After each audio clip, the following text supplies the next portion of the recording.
Hello student, तो I hope आप लोगों ने यहाँ तक सारे लेक्चर देख लिए होंगे। एमपी सेट का ये हमारा जो 2022 वाला लेक्चर है उसका ये फाइनल पार्ट है। ओके, सो चलो हम लोग इसको डिस्कस करते हैं।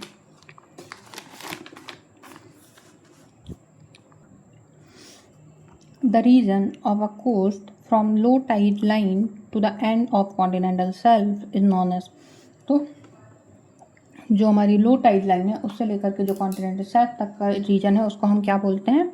उसको हम बोलते हैं सबलिटोरल जोन। ओके,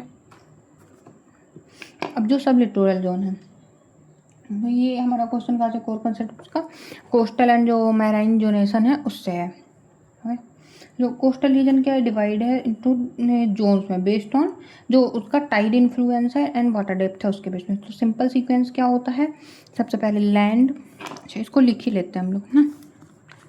सो लैंड ये इस डायरेक्शन में बढ़ रहा है, ओके, बट जगह नहीं है इसलिए हम नीचे लिखते जा रहे हैं। लैंड के बाद क्या आएगा? सुप्रालिटोरल जोन, ये यहाँ पे सुप्रालिटोरल को और क्या बोलते हैं? स्प्लैश जोन, स्प्लैश जोन भी बोलेंगे। उसके बाद है इंटरटाइडल या फिर लिटोरल जोन। सुप्रालिटोरल यहाँ पे इंटरटाइडल या फिर लिटोरल लिख देते हैं। लिटोरल के बाद में आएगा, सॉरी यहाँ पे सुप्रालिटोरल था, ओके थोड़ा सा मिस्टेक हो गया, एंड यहाँ पे आएगा सबलिटोरल, लिटोरल के बाद आएगा सबलिटोरल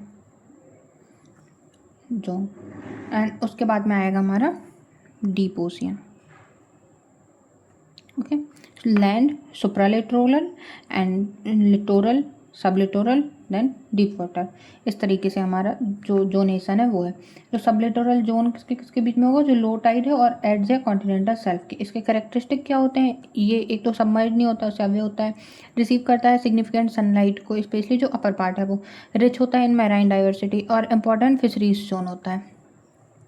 ओके, जो सबडक्शन जोन है, अदर ऑप्शन अगर हम देखें सबडक्शन जोन, वो क्या होता है? सबडक्शन जोन होता है जब कोई टेक्टोनिक फीचर है ये, और जब कोई भी लिथोस्फेरिक प्लेट है वो सिंक करती है बीनीथ अनदर प्लेट, तो यहाँ पे सबडक्शन जोन बनता है। जैसे मैरियाना ट्रेंच, पेरुचिली ट्रेंच, इस तरीके से। ओके, ये एक कोस्टल इकोलॉजिकल से रिलेटेड नहीं। सब लिटोरल हम लोगों ने देख ही लिया कि लो टाइड मार्क होता है एंड एज होता है कॉन्टिनेंटल शेल्फ का, हमें जो अंडर वाटर उस पर होता है। सुप्रा लिटोरल जोन, सुप्रा लिटोरल कहाँ होता है? अब होता है हाई टाइड लाइन के। इसके करेक्टरिस्टिक होते हैं कि रिसीव करता है सी स्प्रे को, यूजुअली सबमर्ज नहीं होता है, और इसको स्प्लैश जोन बोलते हैं। नेक्स्ट है हमारा सर्फ जोन। सर्फ जोन क्या है? सर्फ जोन जो नियर शोर रीजन होता है जहाँ पे वेव ब्रेक होती हैं, तो वेव ब्रेकिंग का फॉर्मूला कहाँ पे मिलता है हमको? सर्फ जोन पे वेव ब्रेकिंग का फॉर्मूला मिलता है हमको यहाँ पे, और ये मच नैरोअर होता है compare to continental shelf region. Okay, so important क्या है हमारा? Supralittoral, littoral and sublittoral. Supralittoral above high tide and splash zone, littoral या इंटरटाइडल जोन होगा वो between high and low tide mark होगा, और जो सबलिटोरल है वो क्या है? Low tide to continental shelf edge में होगा। एक और होगा बेथल जोन होता है हमारा, जो होता है बियॉन्ड कॉन्टिनेंटल शेल्फ, उसको हम बोलते हैं बेथल जोन।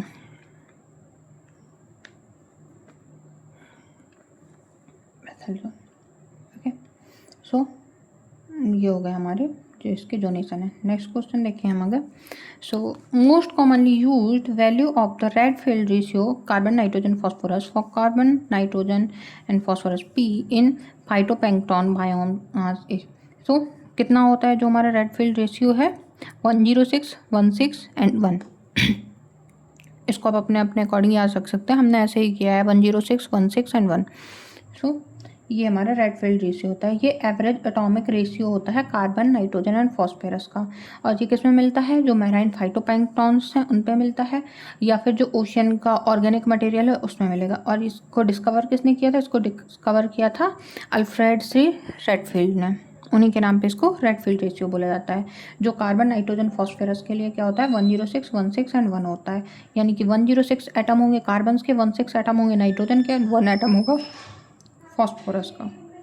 ओके, सो ये ग्रोथ और बायोमास प्रोडक्शन के लिए होता है। अब जो रेडफील्ड रेशियो है वो यूज किस में होता है?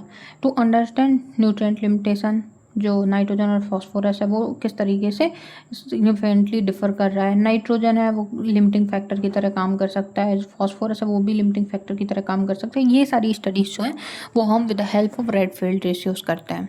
ओके, और ये बायोलॉजिकल एक्टिविटीज़ जो होती हैं ये ग्लोबल कार्बन साइकिल से भी लिंक होती हैं, तो ये उसको भी बताता है, क्लाइमेट स्टडीज़ को बताता है।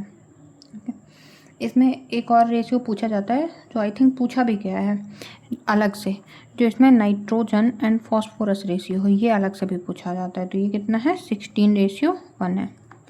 ओके, सो ये भी पूछा जाता है। तो ये दोनों ही याद रखना है कि जो हमारा फाइटोप्लैंक्टन है उसमें किस तरीके मिलता है, सबसे ज़्यादा कार्बन मिलेगा, फिर नाइट्रोजन मिलेगा, उसके बाद में हमारा फॉस्फोरस मिलता है। और ये कितना होता है, 106, 16 एंड 1। इसका जो जियोलॉजिकल सिग्निफिकेंस है रेडफील्ड रेशियो का, वो क्या होता है, ओशन प्रोडक्टिविटी से रिलेटेड होता है, न्यूट्रिएंट साइक्लिंग से रिलेटेड होता है, कार्बन सिक्वेस्ट्रेशन से रिलेटेड होता है, और जो ग्लोबल क्लाइमेट है उसको रेगुलेट करता है। Okay, so next, the relative proportion of chloride in the dissolve salts of sea water कितना होगा। तो जो क्लोराइड है वो कितना होता है वाटर में।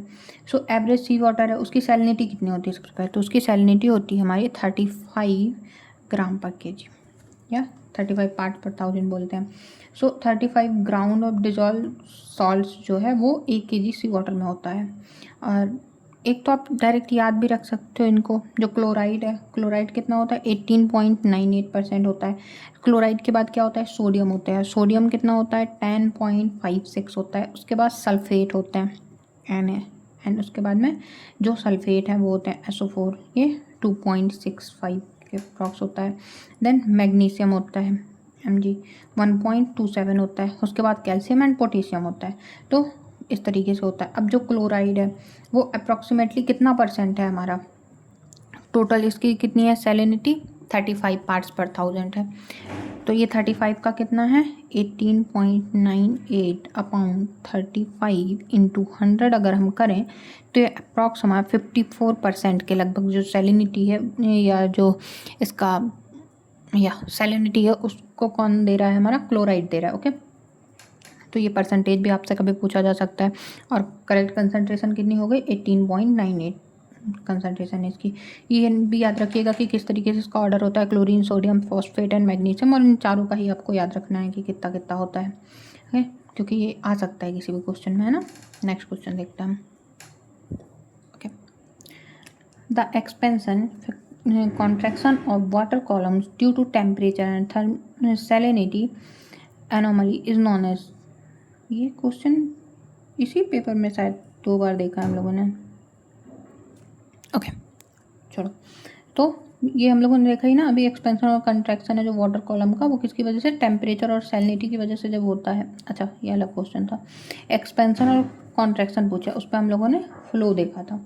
तो जो एक्सपेंशन या कॉन्ट्रैक्शन है वाटर कॉलम का, वो जब टेम्परेचर और सैलिनिटी की एनोमली की वजह से होता है तो उसको हम बोलते हैं स्टेरिक इफेक्ट या स्थैतिक प्रभाव, हिंदी में बोलते हैं, और इंग्लिश में बोलते हैं इसको स्टेरिक इफेक्ट। अब स्टेरिक इफेक्ट होता क्या है, स्टेरिक इफेक्ट मतलब रिफर करता है चेंज इन वॉल्यूम को। ओके, सो ये वॉल्यूम चेंज से रिलेटेड है और ये सर्कुलेशन से रिलेटेड है।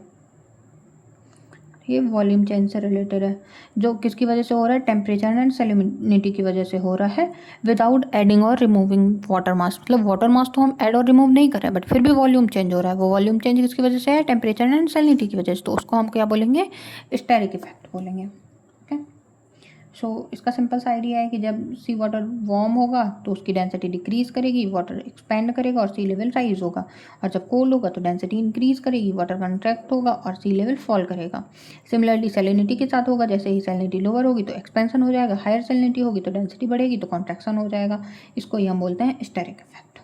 ओके, सो अगर वार्म वाटर है तो इसका मतलब है उसका एक्सपेंशन होगा, और अगर सैलिनिटी चेंज हो रही है, सैलिनिटी बढ़ रही है तो डेंसिटी भी हमारी बढ़ेगी, है इस तरीके से। थर्मो एलाइन इफेक्ट अगर हम ऑप्शन देंगे तो थर्मो एलाइन क्या होता है, टेम्परेचर और सैलिनिटी को तो रेफर करता है, बट वो ओशियन सर्कुलेशन में करता है। स्टेरिक इफेक्ट हमने देख लिया, सही है।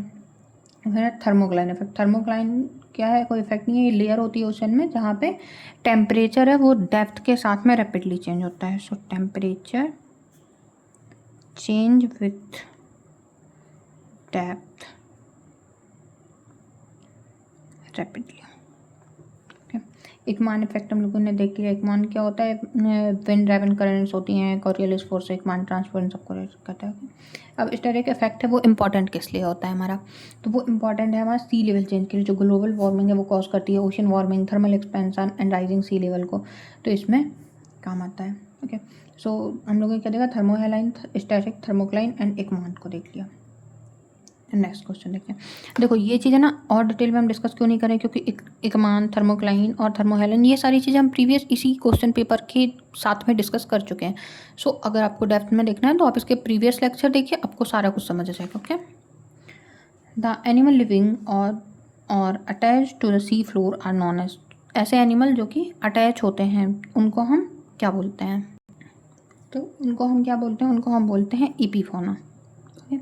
अब एपीफोना क्या, एपी का मतलब क्या है, इस पे एपी मीन्स होता है अपॉन या फिर ऑन, और फोना मीन्स होता है एनिमल।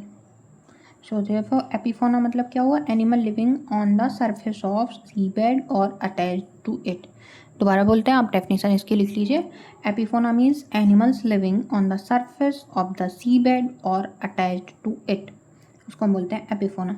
एग्जाम्पल क्या है, sea star, crab, sea urchins, coral, sponge, ये सारी चीज़ें। ओके, और जो एपीबेंथोस होते हैं, एपीबेंथोस का मतलब क्या होता है यहाँ पे, एपीबेंथोस का मतलब होता है all organism living on the sea bed surface. चिपके हुए हैं, नहीं चिपके हुए हैं, उससे कोई रिलेशन नहीं है, बस वो हमारा सी बेड के आसपास मिल रहा है। तो ये बहुत सारे animals, plant, algae, micro organism सब होते हैं।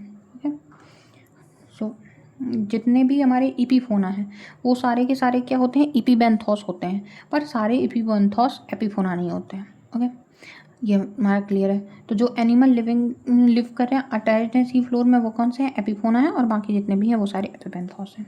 ये हो गया। अगर अदर ऑप्शंस को देखें तो एपीबेंथोस, एपीफोना देख लिया हम लोगों ने। इनफोना, इनफोना का मतलब क्या होता है, कोई भी ऐसे एनिमल जो within sea bed sediments के स्टे कर रहे हैं उनको हम बोलेंगे, और ये इनबेंथोस कुछ होता नहीं है। सो ये हो गया। नेक्स्ट देखते हैं, the dominant form of nitrogen in the ocean, किस फॉर्म में जो नाइट्रोजन है वो हमारा ओशन में रहता है। तो ओशन में हमारा जो नाइट्रोजन है वो नाइट्रेट आयन के फॉर्म में होता है, ना कि नाइट्रेट के। सो नाइट्रेट आयन के फॉर्म में कैसे होता है, ये इनऑर्गेनिक फॉर्म में होता है नाइट्रेट के, जैसे NO3, या फिर अमोनिया के फॉर्म में भी मिलता है जो नाइट्रोजन NH4, नाइट्रिक फॉर्म में मिलता है, बट मोस्ट कॉमन किस में मिलता है, हमें नाइट्रेट के फॉर्म में मिलता है। जैसे ऑर्गेनिक फॉर्म है यूरिया, अमीनो एसिड, प्रोटीन्स, इनके फॉर्म में मिलता है।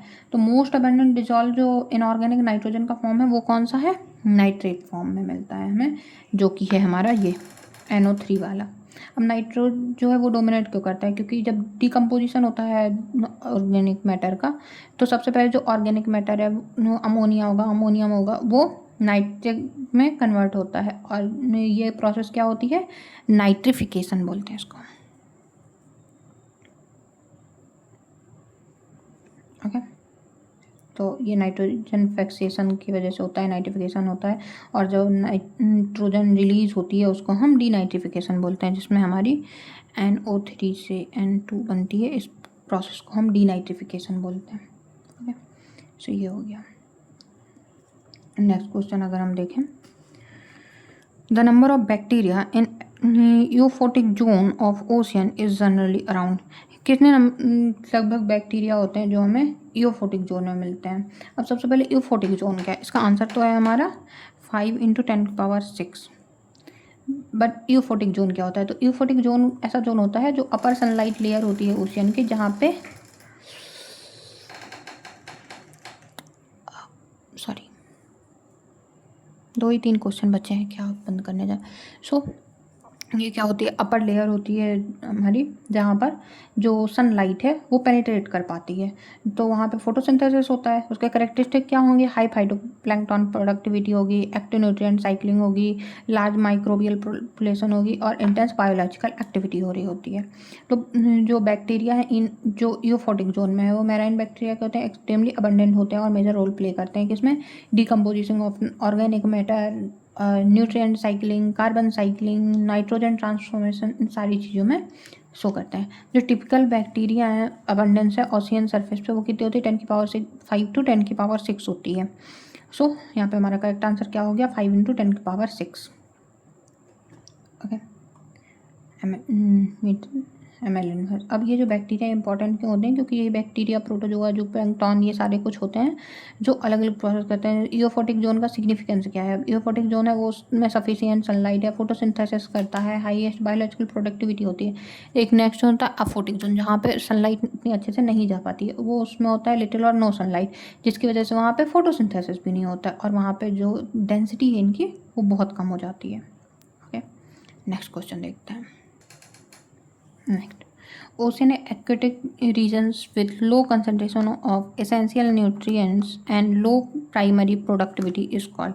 ऐसा रीजन जहाँ पे जो नेचुरल जो हमें इंग्रेडिएंट चाहिए, जो पोषक तत्व चाहिए, उनकी सांद्रता कम हो और जो प्राइमरी उनकी प्रोडक्टिविटी है वो क्या कहलाएगा हमारा ऐसा लो प्राइमरी प्रोडक्टिविटी वाला रीजन. तो यूट्रोफोब ऑप्शन देख लेते हैं. सबसे पहले ऑप्शन है ऑलिगोट्रोपिक. उसके बाद एक एक को हम देखते हैं कि किस तरह से ट्रॉपिक स्टेटस है वाटर बॉडीज़ का वो चेंज होता है. तो वाटर बॉडीज़ है वो क्लासीफाई होती है based on nutrient availability, biological productivity and phytoplankton growth के बेस पे. तो वो कैसे कैसे होती हैं, एक तो होती है ऑलिगोट्रोपिक, एक होता है मीजोट्रोपिक एंड थर्ड वन इज यूट्रोपिक. तो जिसमें न्यूट्रिएंट एंड प्रोडक्टिविटी ऐसे लिख लेते हैं, न्यूट्रिएंट एंड प्रोडक्टिविटी. तो ऑलिगोट्रोपिक में क्या होगा, न्यूट्रिएंट कम होगा, प्रोडक्टिविटी कम होगी. मीजोट्रोपिक है इस पे मॉडरेट में होगा, और जो ईओट्रोपिक है इस पे न्यूट्रिएंट भी ज़्यादा होंगे और इनकी प्रोडक्टिविटी भी ज़्यादा होगी. तो ऑलिगो मतलब क्या होता है, फ्यू या फिर स्कैंटी, और ट्रॉपिक मतलब होता है नरिशमेंट या जो उनके न्यूट्रिएंट हैं. तो ऑलिगोट्रोपिक मतलब न्यूट्रिएंट पुअर हो गया. इनके कैरेक्टरिस्टिक क्या होंगे, एक तो लो नाइट्रेट होगा एंड फॉस्फेट होगा, लो फाइटोप्लैंक्टन बायोमास होगा, लो प्राइमरी प्रोडक्टिविटी होगी, क्लियर वाटर होगा, ऑफ्टन ब्लू कलर का होगा वाटर यहाँ पे, क्योंकि यहाँ पे प्राइमरी प्रोडक्टिविटी बहुत कम है. ओके, सो ऑप्शन डी जो है वो करेक्ट हो जाएगा. अब जो ईओट्रोपिक है, अगर हम अदर ऑप्शन देखें तो ईओट्रोपिक, ईओ का मतलब क्या होता है, वेल. तो इसके कैरेक्टरिस्टिक क्या होंगे, न्यूट्रिएंट रिच होगा, हाई फाइटोप्लैंक्टन ग्रोथ होगी, हाई प्रोडक्टिविटी होगी और लो ऑक्सीजन डेप्थ होगी यहाँ पे. ओके, मीजोट्रोपिक देखें अगर हम, तो मीजो मतलब क्या होता है, इंटरमीडिएट होगा. तो इसमें सब कुछ इंटरमीडिएट होगा, मॉडरेट न्यूट्रिएंट्स भी होगा और मॉडरेट प्रोडक्टिविटी भी होगी. और जो मोनोट्रोपिक है ये कुछ होता ही नहीं है. सो ये हो गया हमारा. जो ऑलिगोट्रोपिक वाटर है वो न्यूट्रिएंट पुअर रीजन होता है, कैरेक्टरिस्टिक होता है लो प्राइमरी प्रोडक्टिविटी का और लो फाइटोप्लैंक्टन बायोमास का. क्लियर होगा. नेक्स्ट देखते हैं. The estuaries formed in deep basin caused by advancing glaciers are known as. ऐसे एस्चुरीज जो कि एडवांसिंग ग्लेशियर्स की वजह से फॉर्म होती है उनको हम क्या बोलते हैं, उनको हम बोलते हैं फिजोर्ड्स. ओके, और जो फिजोर्ड्स हैं ये क्या है, लॉन्ग नैरो और डीप एस्चुरीज होती हैं जो फॉर्म होती हैं किसी ग्लेशियर की वजह से, जो इरोड करता है डीप यूसेज वैली को. ग्लेशियर जब रिट्रीट करता है या फिर मेल्ट करता है सी वाटर फ्लड्स की वैली से, तो फिजोर्ड्स क्या है, ग्लेशियरली फॉर्म एस्चुरीज हैं. एस्चुरीज जो कि ग्लेशियर की वजह से फॉर्म होती है. तो ग्लेशियर इरोजन प्लस जो वाटर इन्वेंशन है उनसे फिजोर्ड का फॉर्मेशन होता है, equal to glacial erosion plus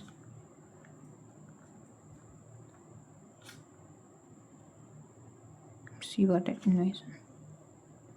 इसकी फॉर्मेशन प्रोसेस क्या होती है, जो ग्लेशियर है वो पहले एडवांस करता है, ग्लेशियर रिट्रीट करता है और मैराइन फ्लडिंग होती है, इसकी वजह से फिजोर्ड फॉर्म होता है. इसके कैरेक्टरिस्टिक क्या है, वेरी डीप होगा, नैरो एंड एलोंगेटेड होगा, स्टीप वैली वॉल होगी, यूसेप क्रॉस सेक्शन होगा, डीपर होगा एडजेसेंट कोस्टल वाटर से. ठीक है, अलग अलग टाइप के होते हैं, जैसे बहुत सारे. अब अगर ऑप्शन देखें हम, जैसे ऑप्शन है बार बिल्ट एस्चुरीज. बार बिल्ट एस्चुरीज क्या होती हैं, ये सैंड बार या फिर बैरियर आइसलैंड की वजह से बनती हैं, सैंड बार्स की वजह से बनती है. तो ये ग्लेशियल ओरिजिन की तो होंगी ही नहीं, पार्सली इनक्लोज होती हैं विद कोस्टल वाटर.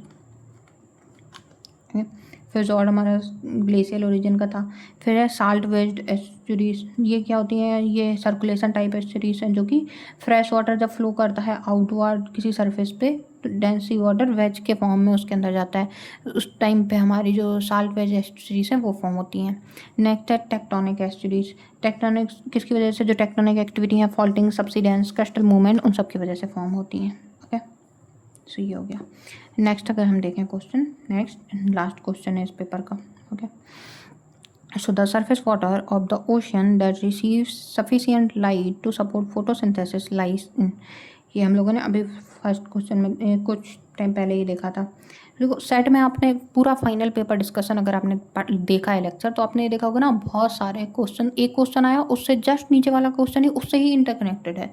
तो अगर आपको एक क्वेश्चन भी आ रहा है ना अच्छे से कॉन्सेप्ट, तो उसके 2 क्वेश्चन 3 क्वेश्चन सही होंगे आपके। ओके, जैसे जियोस्ट्रॉपिक विंड का है, कितने सारे क्वेश्चन देखे हमने जो सिर्फ जियोस्ट्रॉपिक विंड के कॉन्सेप्ट से क्लियर हो रहे थे, है ना। देखो, तो वो कौन सा होता है जहाँ पे बहुत अच्छे से फोटोसिंथेसिस होता है? इओफोटिक जोन होता है। ईओ मतलब वेल, फोटिक मतलब लाइट, सो वो होता है हमारा euphotic zone. Okay, typical coastal area पे 20 to 50 मीटर होगी, ओपन पे 100 to 200 मीटर होगी। ये हो गया हमारा इओफोटिक जोन। तो आई होप आपको ये पूरा क्वेश्चन पेपर समझ में आया होगा, और अगर आपने नहीं देखा तो प्लीज़ एक बार देख लीजिए, क्योंकि सेट में क्वेश्चन रिपीट होते हैं। अगर कोई एमपी सेट का क्वेश्चन है तो वो मोस्ट प्रोबेबली किसी अदर सेट में भी आ सकता है, और जो हमारा CSIR नेट का जो बी सेक्शन होता है उस पर भी आ सकता है। सो प्लीज़ ट्राई करिए, जितना डिटेल में हमने कॉन्सेप्ट आपको बताए हैं, आई होप बहुत डिटेल हो गया है ना, इसलिए हम लोगों को 11-12 लेक्चर लग जाते हैं किसी भी एक पेपर को बनाने में। तो ट्राई करिए और थोड़ा इंगेज किया करिए। ओके, कोई भी क्वेश्चन में डाउट होता है, आप व्हाट्सएप चैनल है, आप उस पर मैसेज कर सकते हो, मतलब पर्सनल मैसेज नहीं, ग्रुप पे मैसेज कर सकते हो, ये चीज़ बतानी पड़ती है। या फिर आप डायरेक्ट, अगर आपको व्हाट्सएप का बवाल ही नहीं रखना है मत रखो, डायरेक्ट कमेंट सेक्शन में मैसेज कर दो, रिप्लाई कर देंगे। Okay, so thank you so much for watching this video lecture.